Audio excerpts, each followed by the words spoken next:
Colorado and Colorado State coming to this game in very different places than they were last year. These are two teams that came into the season with a lot of excitement, and the first 2 weeks have kind of killed some of that excitement. They've lost in different ways, and now they have a rivalry game that should get them excited and should get the juices flowing. But it's not the same as it was last year. That being said, I still expect a very exciting game. And this should be one of the more entertaining games that we see in week three, just from an emotional standpoint. Last year, we saw what happened, a thriller of a game, which Colorado won. And Colorado State is looking to get revenge for that game this year. Now, Colorado is coming off of a tough loss on the road to Nebraska. And this is an interesting game for them, specifically because you have to see how they bounce back. This is a team that was coming in with a ton of confidence. They're playing the game a certain way, and they have been under the spotlight for a while. And you have to find ways to bounce back, especially after last week. Last week did not go how you thought it was going to, and you have to find ways to get everybody refocused, regroup, and get them to where they need to be. And that's very tough because this is a team that is, I think, just used to the spotlight. And this feels like the first time in a while that they truly got hit in the mouth and they had no response for it. And feels like the wind got taken out of their sails quite a bit. That being said, I still think that they have the talent to bounce back, and they have the right guys in place. Guys like Travis Hunter aren't going to just quit. Guys like Shadur Sanders and Deion Sanders, for that matter, aren't going to let their team quit. They're not going to. And this is a game that gets us an idea of what kind of character do they have in that locker room. And you brought in a number of transfers, so there's always going to be question about what does that culture look like. But I think they have the right guys in place to bounce back, and they're not going to let Colorado State come in and just take control and win this game. And granted, they have to go on the road for this, but I think at the same time, you're looking at a team that, like I said, is in good hands with the talent they have available. And now you're facing a Colorado State team that, one, you already beat last year, and two, you know exactly what you need to do in order to win this game. And the formula is still the same. Now there are still some issues that need to be resolved, and there are some things that I think are still question marks for both sides. And this is going to be a really fun game to see if we get some answers, or do we continue having those same issues. That is the biggest thing to me, and that is going to be the biggest question for both sides. Do you continue having the issues that you've had all year, or do you finally found ways to address those and move on from them? Both teams come into the game 1-1 and are averaging right around 20 points a game, and that's not where they want to be. They want to be higher than that, and this could be an opportunity for both sides to do better.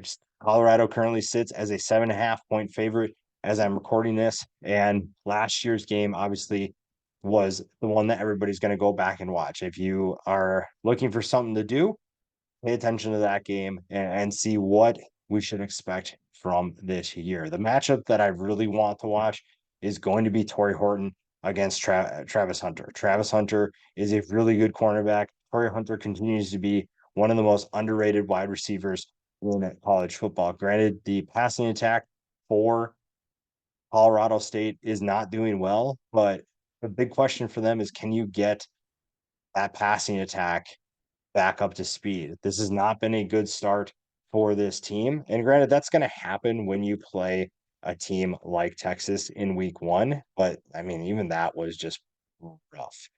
That's going to be something that you have to work on and get better at. And that's the foundation of this team.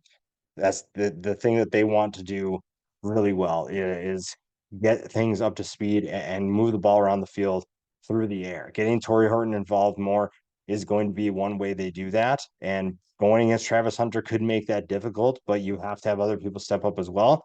Horton is just going to be, for his draft stock, going to have to be better than he's been. And also that it's not always on hits, not all on him. Braden Fowler Nicolosi has been all over the place in terms of consistency this year. Again, that first Texas game was just brutal. You almost kind of have to take that out because it almost is just such an outlier that it doesn't even really count.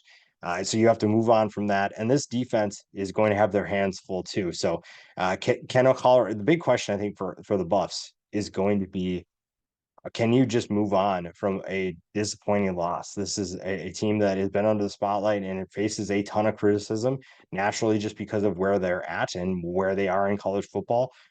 You have to find a way to bounce back. Can you do that? Because this is probably the biggest turning point for this team. And if you turn the wrong way or continue going down the path that you're going right now, which is just a very disappointing path for this team, and this locker room knows it. They are looking to bounce back and they are looking to find a way to get their season on a more positive note. And beating a team like the Rams is one way to do that. Now, when you look at the teams, players that are going to compete for these teams, everybody knows Travis Hunter, everybody knows Shedeur Sanders. The rushing attack, I think, has just been very disappointing for everyone involved in Colorado. You have to find ways to get them involved. You're not running an air raid offense, but you're running it like you are an air raid offense. And that's just not going to happen. And it's not going to work very well. You have to find ways to get everyone more involved. And that starts with the offensive line. The offensive line has been very disappointing once again. Yes, they've taken steps forward, but this is still very disappointing. Shedeur Sanders obviously is very frustrated with how that group has played, and you have to find ways to slow down and see what's going on so that you can fix some of those issues. You can't just continue going down this path because you're not going to do very well. The defense is going to have their hands full. This is still a very good Colorado State passing attack. You have to find ways to slow down this team. So the secondary is going to be under the spotlight. Travis Hunter, we already talked about. DJ McKinney already playing pretty well. Had a couple of plays against Nebraska that didn't go his way, penalties and whatnot, but I think that he bounces back this week. You also have guys like Shiloh Sanders. Now, Shiloh did get hurt. We'll see what he looks like this week. But Cameron Silman-Craig, very underrated player, kind of gets overlooked a lot because of the guys they have and because of certain players that already get talked about a ton. So you still feel very good about the talent level of this team. It's just a matter of getting them to win column once again and bouncing back from, again, what was a very disappointing loss. I think that Colorado expected to win that game at Nebraska. It did not matter that they're heading on the road. They definitely expected to win that game. Now, the players to watch for Colorado State, we talked about Braden Fowler and Nicolosi. He's been disappointing. Like I said, the quarterback position is going to be a pivotal position for Jay Norvell's team, and getting him or whoever it is going to be this year, getting them back up to speed and getting them where they want to be is going to benefit guys like Torrey Horton, who's one of the better wide receivers in this league and in this country. You're going to look at who can also help him. Guys like Dylan Goffney came into the year and were expected to maybe step up, but so far we've yet to see that. A guy like Caleb Goody only has 3 catches, but he averaged 17.3 yards per catch. He is someone that could step up. The offense is looking for playmakers, and they are looking for someone to take control of being that number 2 guy so that Horton doesn't have to do everything and can also get his production up as well. Justin Marshall and that rushing attack need to get better. But this defense, to me, should be better than it is. It's a group that's giving up 34.5 points per game, but that's also a little misleading because of the Texas game. The Texas game was just, again, a beatdown and very disappointing, but you move on from it. You're not facing another team like Texas on the rest of your schedule. So guys like Henry Blackburn and Jack Howell know what's expected of them. And I think that you have to find ways to get to the quarterback and finding players who can do that. And this is a group that has not produced a ton of tackles for loss, has not produced a ton of sacks. So it's a group that needs to get better. And it's a group that has a major impact because, again, this Colorado offensive line is struggling. And if you can find ways to affect this game and affect that offense, you're going to slow them down. You're going to give your offense more time to compete, and your offense gets more time to put points on the board. That's going to be a big key for this team. And this defense, again, the front seven is going to be really important and really fun to watch to see how they impact this game because Colorado State has not looked like themselves and they need to bounce back. The big question is going to be You have a Colorado State team that has not looked like themselves. You have a Colorado team that is looking to decide its direction for the rest of the year.